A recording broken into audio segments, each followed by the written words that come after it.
নরেন্দ্র। বিশিষ্টাদ্বৈতবাদ কি? শ্রীরামকৃষ্ণ নরেন্দ্রকে।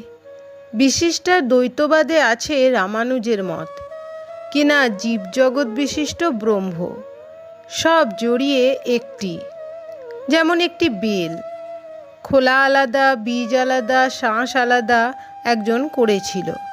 বেলটি কত ওজনের জানবার দরকার হয়েছিল। এখন শুধু শ্বাস ওজন করলে কি বেলের ওজন পাওয়া যায়? খোলা, বিচি, শ্বাস সব একসঙ্গে ওজন করতে হবে।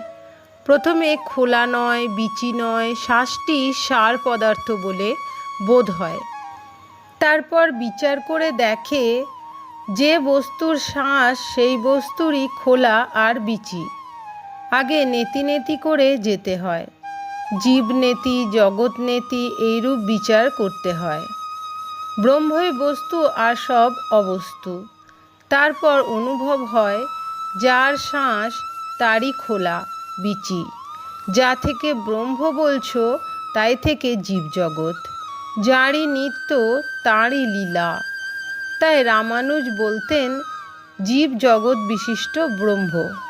এরই নাম বিশিষ্টাদ্বৈতবাদ।